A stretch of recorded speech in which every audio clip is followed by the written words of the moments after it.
and welcome to the channel. I'm Mr. Sensible. Our numbers are growing, so I've actually applied for another extension to Sensible Studio, so there's room for all of you. Hope you're all comfy.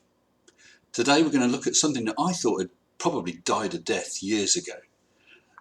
Around 12 years ago, I think, there was a video on YouTube with a lady totally misunderstanding about rainbows, and it was a big rainbow conspiracy.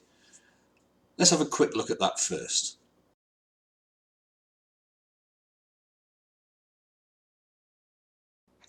I did when I was 8 years old, watering the veg patch. Today, July 6, 2007, about 4:30 p.m. I'm just wondering what the heck is in our water supply? What the heck is in our oxygen supply? Well, I suppose in your water supply there's water, and you have an oxygen supply? I presume you mean the atmosphere. Oxygen, nitrogen and assorted other stuff. Of the metallic oxide salts that create a rainbow effect in a sprinkler. What is oozing out of our ground? Oozing out the ground. That allows this type of effect to happen. Not just around our sun and our moon anymore, everywhere we look. The visible spectrum is rainbows. This cannot be natural. We all know it wasn't something that happened 20 years ago. Yes it was. As far back as I can remember there were rainbows, and if you used a garden sprinkler or a hose you could get a rainbow. This is not just in the last 20 years, based on 2007. But now it's happening now. We as a nation have got to ask ourselves, what the hell is going on?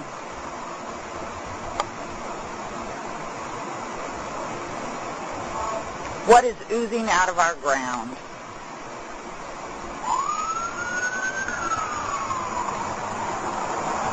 Lady, I can hear sirens. I think they were coming to take you away.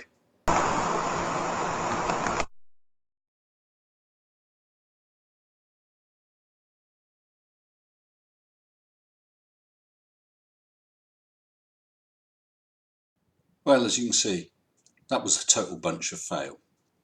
But of course, we're now 12 years later on, and flat earth and conspiritard science no doubt has moved on with it.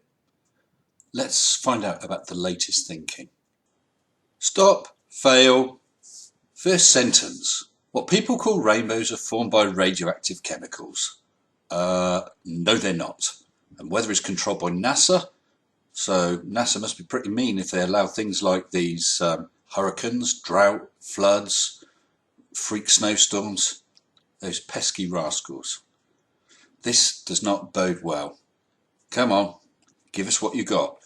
I have turned off the music, replaced it with some of my own because I don't want any sort of copyright strike. Oh, you got more? Radioactive chemicals again? Well then why don't we detect that radioactivity? And nacreous clouds are something entirely different, although they are to do with reflective light. And northern lights are something different again. That's the solar wind disturbing the magnetosphere. And if that was due to radioactivity that NASA or whoever dumped in the atmosphere, why do you only get that in the extreme north and the extreme south with the aurora australis? Well, those are nacreous clouds, very pretty. You only get them just before dawn or just after sunset, when the sun's in the right position to light the clouds up properly. And those are northern or southern lights. Again, as I said, that's to do with the solar wind, nothing to do with rainbows. Very pretty, but not rainbows, although it is the light being split by the water droplets up in the clouds. Very similar. Oh really? Then where's the evidence? Show us the evidence for this radioactivity. Cool, look forward to this evidence then. Oh, for goodness sake. Really? You're really going to present this as evidence? This is no more than the simple rainbow effect caused by the sunlight reflecting and refracting through the tiny drops of light. If you notice, as you move around, the rainbow stays in place because it's all to do with the angle of the sun. This is just such fail. Can you really not move on from that confused and deluded lady in 2007? I mean, that is just so thoroughly debunked. And if there was radiation or something in the water, surely the rainbow would sort of jet away. It wouldn't stay in one place. This is complete and utter rubbish. Well, I suppose it might be dangerous if you were likely to be harmed by a bit of coloured light.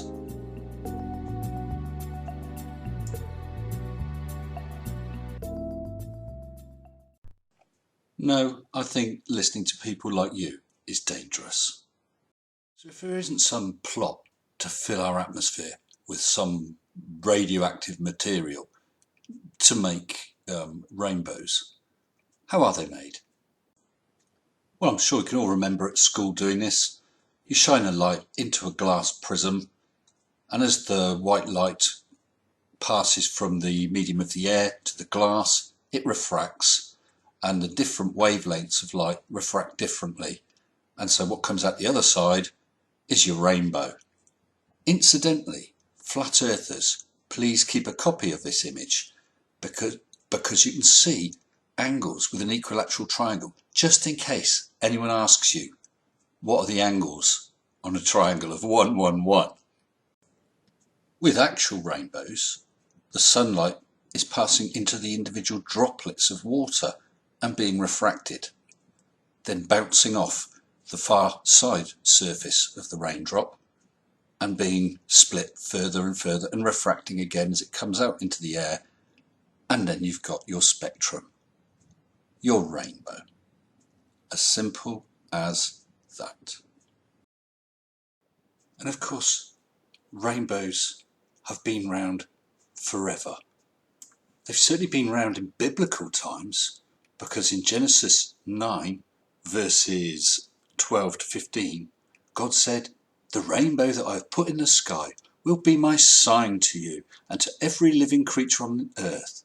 It will remind you that I will keep this promise forever. When I send clouds over the earth and a rainbow appears in the sky, I will remember my promise to you and to all other living creatures. Never again will I let floodwaters destroy all life." Maybe God worked for NASA. I never thought of that.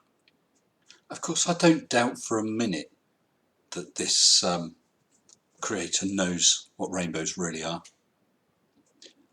His example, the new example showing a hose on a pole spraying in a garden and causing a rainbow. You don't think that he did that video, that he experimented? Oh no, I managed to track down the original video. So today I show you how to make a real rainbow.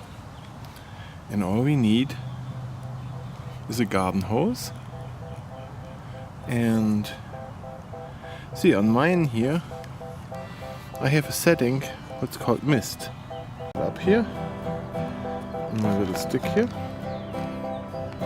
And I'm gonna create the mist and hang this up here. And this mist will create a lot of water drops over here, and then I just have to go behind the sun and look for my rainbow. And as you guys can see, here there is a real rainbow. So how disingenuous is that? He takes a nice little video with some guy showing how kids can make a rainbow in the garden, in the sun, with a hose, and turns it into a ridiculous conspiracy theory. That man deserves a whole pile of cheese. Anyway, thank you again for watching. I couldn't do this without the help of my patrons.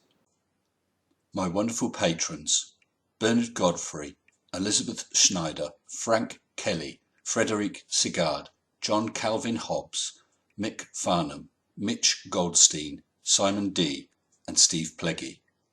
Thank you all very, very much. I appreciate all the likes, all the views, all the comments. Please, please keep coming back. Take care, and until next time, stay sensible. Shut up and sit down.